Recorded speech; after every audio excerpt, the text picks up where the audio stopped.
ginigisa ko siya sa ginger. And,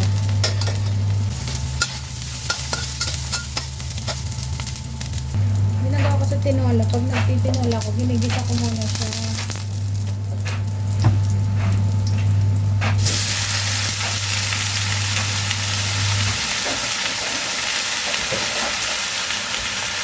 Ginigisa ko siya sa konting bagoong.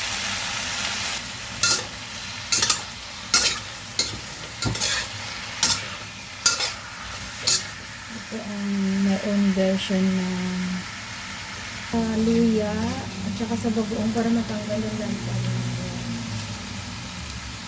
This is my own version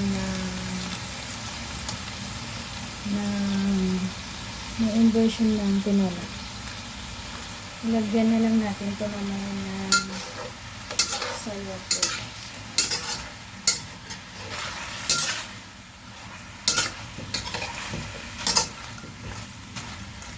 Nakuha ko itong recipe na to sa nanay at tatay ko kasi pag nagtitinola sila, ginigisa muna nila sa bagoong at luya.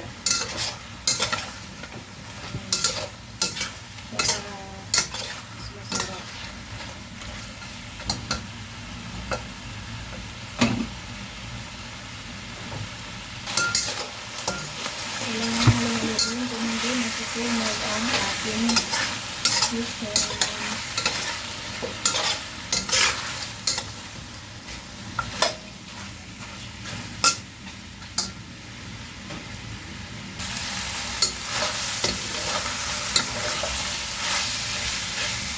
I think pwede na natin lagyan ng tubig. Yan.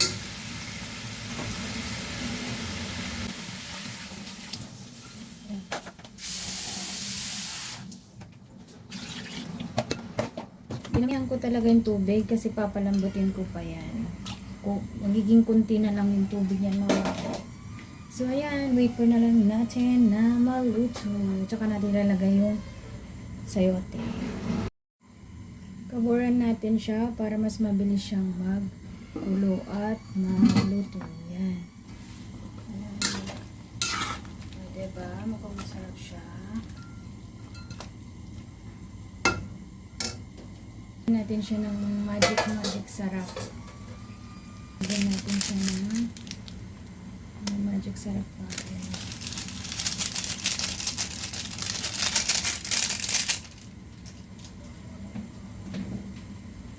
Magic sarap natin. So, lalagyan natin ng chicken powder.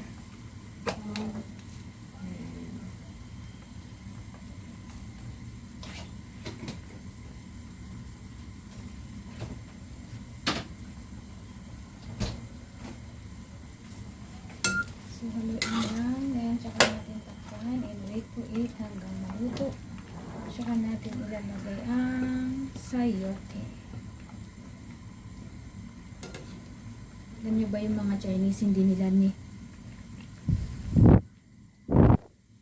mga Chinese, hindi nila nilaluto masyado yung chicken kasi mas masarap po.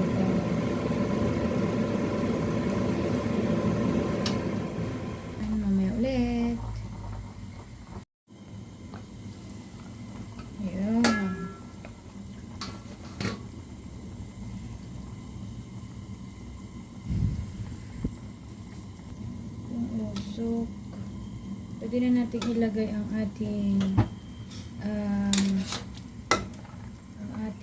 sayote. Yan. This is chayot o sayote in Filipino in Tagalog.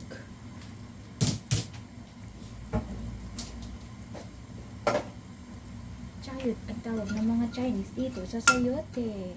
Yung taste niya is okay naman na so far. So, wait na lang natin na maluto ang sayote. Then, masarap sana to sa dahon ng dahon ng sili. Kasi wala naman tayong dahon ng sili dito sa ibang bansa. So, sayote na lang. Ayan. So, we make takip-takip until it becomes soft, the sayote. Then, we eat. Grabe. Sarap.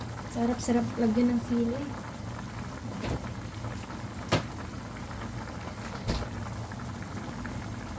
So, luto na kaya natin sa iyo. Pag luto na siya, pwede na tayong kumain. Medyo matigas. Medyo matigas pa ang ating sayote. So, lutuin pa natin siya ng mga 3 minutes, then we're done. So, ito na ang ating tinolang manok. Let's eat. So, let's eat. Ayan, kumuha lang ako ng konti doon sa niluto natin. Ayan. So, let's eat. This is it.